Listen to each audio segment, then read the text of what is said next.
बात करेंगे। झारखंड बीजेपी में आदित्य साहू को प्रदेश कार्यकारी अध्यक्ष की जिम्मेदारी सौंपी गई है और इस नई नियुक्ति के जरिए बीजेपी की नजरें वैश्य और पिछड़ा समाज को अपने साथ जोड़ने की कोशिश पर टिकी है। वहीं जेएमएम ने रविंद्र राय को हटाने को लेकर बीजेपी पर निशाना साधा है। पूरी खबर देखिए इस रिपोर्ट में। झारखंड बीजेपी में ओबीसी समाज से आने वाले आदित्य साहू को बड़ी जिम्मेदारी सौंपी गई है। राज्यसभा सांसद आदित्य साहू को झारखंड बीजेपी का कार्यकारी अध्यक्ष बनाया गया। आदित्य साहू उस वैश्य समाज से आते हैं जो राज्य के करीब आधी सीट पर जीत और हार का मार्जिन तय करता है। करीब 2 दशक से बीजेपी से जुड़े आदित्य साहू राम टहल चौधरी कॉलेज से प्रोफेसर रह चुके हैं और शीर्ष नेतृत्व के काफी करीब माने जाते हैं। उनका संगठन में काम करने का एक लंबा अनुभव रहा है। नई जिम्मेदारी मिलने पर आदित्य साहू जब बीजेपी ऑफिस पहुंचे तो उनका जोरदार स्वागत किया गया। इस मौके पर उन्होंने अपना एजेंडा भी साफ कर दिया। उद्देश्य संगठन में काम करना, संगठन के गति देना, उसी भाव के साथ जो भी दायित्व रहा काम किया और आगे भी अपने जीवन का एक एक कण, एक एक क्षण, एक एक पल संगठन को समर्पित रहेगा। लाखों कार्यकर्ताओं के साथ कार्यकर्ता के भाव से निश्चित रूप से संगठन का काम को, राज्य के हित को, देश के हित को सामने रखकर काम करूंगा। आदित्य साहू को बीजेपी का कार्यकारी अध्यक्ष बनाए जाने पर बीजेपी विधायक सीपी सिंह ने खुशी जाहिर की और व्यक्ति की जगह संगठन को सबसे ऊपर बताया। इधर जेएमएम ने नई नियुक्ति पर निशाना साधा और रविंद्र राय को किनारे कर सियासी शह और मात का खेल खेलने का आरोप लगा दिया। कौन बनता है कौन नहीं बनता है यह महत्वपूर्ण नहीं है। महत्वपूर्ण यह है कि पार्टी के आदेश को कैसे पालन किया जाए। पार्टी जो भी कार्यक्रम देती है उसको कैसे ईमानदारी पूर्वक पूरा किया जाए। रविंद्र राय जी का इस्तेमाल किया गया, अब फिर उन्हें यूज एंड थ्रो, फिर किनारे कर दिया गया। अनुभवी व्यक्ति थे। चलिए अब आगे उनका क्या इस्तेमाल होता है ये गौर करने की बात होगी। लेकिन जो संगठन की स्थिति है भारतीय जनता पार्टी की, आदित्य साहू क्या कुछ कर पाएंगे, मैं समझता हूं संगठन मृत प्राय। झारखंड विधानसभा चुनाव में पराजित होने के बाद बीजेपी हर वो जतन कर रही है जिसके जरिए हार के गम को भुलाकर जीत की नई तैयारी में जुटा जा सके। इसी कड़ी में वैश्य समाज को बीजेपी से जोड़ने की कोशिश की गई। रविंद्र राय को साइडलाइन किए जाने के आरोप लग रहे हैं, लेकिन बीजेपी में व्यक्ति की जगह संगठन को सर्वोपरि मानने का तर्क दिया जा रहा है।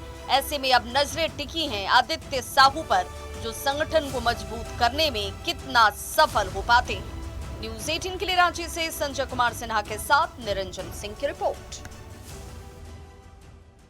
और अब रुख करते हैं अगली खबर की ओर। झारखंड में बिजली कटौती ने लोगों की परेशानी बढ़ा दी है और गुस्साए लोगों ने अब मोर्चा खोल दिया है। प्रदर्शन कर रहे लोग आरोप लगा रहे हैं कि हिंदू त्योहार में जानबूझकर बिजली काटी जा रही है। वहीं इस मुद्दे पर सियासी पारा भी हाई हो गया है। इस रिपोर्ट में देखिए। त्योहारों में क्यों काटी जा रही बिजली? बिजली गुल पर सियासत फुल। क्या हिंदू त्योहारों में बिजली जानबूझकर काटी जाती है? ये सवाल इसलिए क्योंकि इस मुद्दे ने झारखंड का सियासी पारा हाई कर दिया है। धनबाद के तेतुलमारी क्षेत्र में पिछले 4 दिनों से बिजली नहीं है। दुर्गा पूजा भी ग्रामीणों को अंधेरे में ही करना पड़ा। 4 दिनों से लगातार बिजली संकट झेल रहे तेतुलमारी के ग्रामीणों का सब्र टूट गया। आक्रोशित ग्रामीण बीसीसीएल एरिया 5 क्षेत्रीय कार्यालय पहुंचे। कार्यालय के मुख्य गेट में तालाबंदी कर जोरदार प्रदर्शन किया। कार्यालय के पास ग्रामीणों ने बीसीसीएल प्रबंधक के खिलाफ नारेबाजी कर अपना आक्रोश जताया। लेकिन पता है बीसीएल जो है कि अपना काम कर रहा है, चाहे उसको रेजिंग करना हो, जो भी काम बीसीएल का है, और ये अपने सुख सुविधा के लिए जनरेटर का व्यवस्था एरिया में रखे हुए हैं। और हम लोग जितना भी यहाँ स्थानीय लोग है, ग्रामीण है, बीसीएल का वर्कर है, सभी लोग मतलब समझ लीजिए बिजली के लिए बहुत ही कष्ट में है। दुर्गा पूजा के दौरान राजधानी रांची और ग्रामीण इलाकों में 24 घंटे निर्बाध बिजली की आपूर्ति के राज्य सरकार के दावों को प्रदेश बीजेपी ने खारिज कर दिया है। बीजेपी प्रवक्ता प्रतुल शाहदेव ने कहा कि राजधानी के शहरी क्षेत्रों के साथ साथ ग्रामीण इलाकों में भी दुर्गा पूजा के दौरान बिजली खूब काटी गई, बल्कि मुस्लिम और ईसाई धर्म के पर्व त्योहारों पर बिजली नहीं काटी जाती। सिर्फ सनातनियों के त्योहारों पर ही ऐसा किया जाता है। हाँ, यही किसी अब मुसलमानों का पर्व होता, ईसाइयों का पर्व होता तो आप देखते सारा व्यवस्था ठीक रहता, लेकिन जिस तरीके से बिजली कटी है ग्रामीण इलाकों में, तो मैं खुद था, बिजली रहती ही नहीं थी। वहीं बीजेपी के इस बयान पर जेएमएम प्रवक्ता मनोज पांडे ने पलटवार करते हुए बीजेपी शासित दूसरे राज्यों का उदाहरण दे दिया। उड़ीसा का, छत्तीसगढ़ का, उत्तर प्रदेश का भी, हरियाणा का भी बिजली कटौती कितनी होती है और कितने घंटे बिजली दी जाती है। अब देखना होगा कि बिजली की समस्या कब तक खत्म होती है, क्योंकि एक तरफ जहां बिजली कटौती से लोग परेशान हैं, तो वहीं इस मुद्दे से सियासत का भी तापमान बढ़ गया है। रांची से संजय सिन्हा के साथ धनबाद से संजय गुप्ता की रिपोर्ट। खबर आपको जमशेदपुर से बताते हैं, जहां साक्षी थाना क्षेत्र में साक्षी बाजार रण क्षेत्र में तब्दील हो गया। दुकान लगाने को लेकर कुछ युवकों से दुकानदार की कहासुनी हो गई, जिसके बाद बड़ी संख्या में आए युवक ने बाजार में आकर 2 दुकानदारों को दौड़ा कर पीटा है। 30 से 40 की संख्या में युवक ने 2 दुकानदारों को पीटा, जिससे पूरे बाजार में अफरा तफरी का माहौल बन गया। मारपीट की पूरी घटना सीसीटीवी कैमरे में कैद हो गई। घटना के बाद दुकानदारों ने साक्षी थाना में जाकर लूटपाट और उन युवक के खिलाफ मामला दर्ज कराया है। और ये तस्वीरें आपकी टीवी स्क्रीन पर आपको दिखा रहे हैं, जिसमें आप देखिए किस तरीके से 30 की 40 की संख्या में जो लोग हैं वो यहाँ आते हैं और 2 दुकानदार को जमकर पीटते हुए नजर आ रहे होंगे। देखिए किस तरीके से जो लोग हैं वो दुकानदार को घेरे हुए हैं और सबकी तरफ से पिटाई की जा रही है।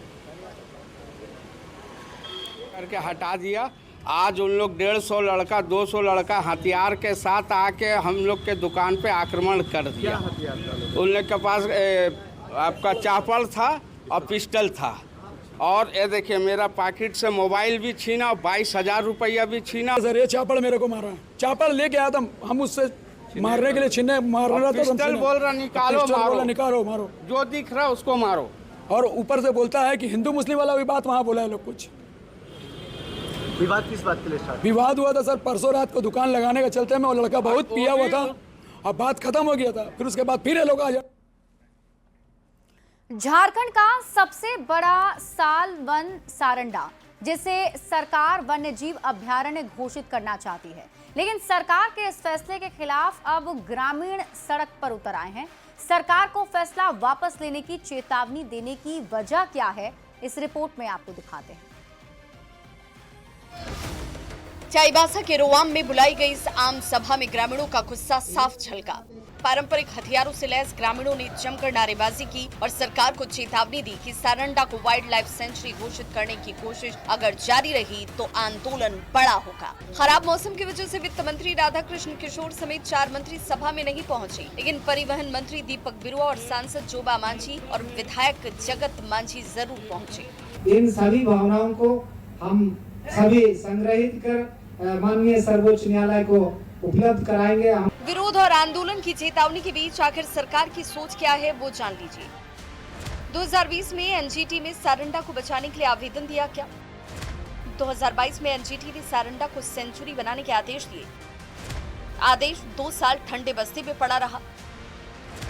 फिर मामला सुप्रीम कोर्ट पहुंचा।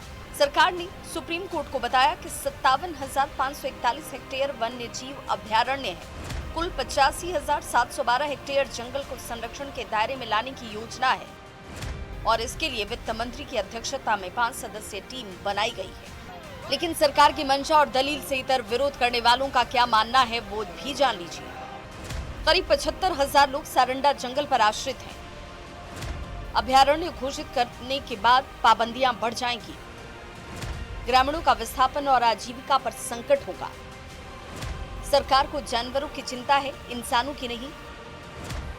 जंगल है तभी हम हैं, आदिवासियों का ये मानना है। ग्रामीणों ने सर्वसम्मति से अब विरोध जताना शुरू कर दिया है। हम लोग पूरा उसका विरोध करेंगे। उसके लिए चाहे हम लोग को चक्का जाम करना पड़े, रेल रोकना पड़े। दरअसल सारंडा पर सिर्फ सरकार और ग्रामीण ही एक दूसरे के आमने सामने नहीं है, बल्कि इस पर सियासत भी हो रही है। तो कहीं ये स्टेट स्पॉन्सर तो नहीं था सारा कुछ, और ऐसे भी अगर ग्रामीणों का विरोध है तो उनको समझाना चाहिए साहब। एक बार निश्चित रूप से जन भावनाओं के प्रति भी सोचना होगा और कैसे हम उच्चतम न्यायालय के आदेश का भी अनुपालन करें। जो हमारी भी सोच थी, जंगल को भी बचाना है। ऐसे में सारंडा पर संग्राम गहराता जा रहा है। एक तरफ संरक्षण की कवायद है तो दूसरी तरफ विस्थापन और आजीविका का डर। ऐसे में इस जंग का अंजाम क्या होगा, ये आने वाला वक्त ही बताएगा। न्यूज़ 18 के लिए चाईबासा से रुपेश प्रधान के साथ रांची से संजय कुमार सिन्हा की रिपोर्ट। और इसी बीच आपको रामगढ़ से बड़ी खबर बताते हैं। रजरप्पा से लौट रही कार दुर्घटनाग्रस्त हो गई है। बोकारो रामगढ़ 4 लेन पर यह बड़ा हादसा हो गया। सड़क किनारे खड़े लोगों को टक्कर मार दी। हादसे में 6 लोग घायल हो गए हैं। सदर अस्पताल में घायलों का इलाज जारी है। बड़ी खबर आपको रामगढ़ से बता रहे हैं, बड़ा हादसा हो गया है। जानकारी के मुताबिक इस सड़क हादसे में 6 लोग घायल हो गए हैं, जिन्हें सदर अस्पताल में भर्ती कराया गया है।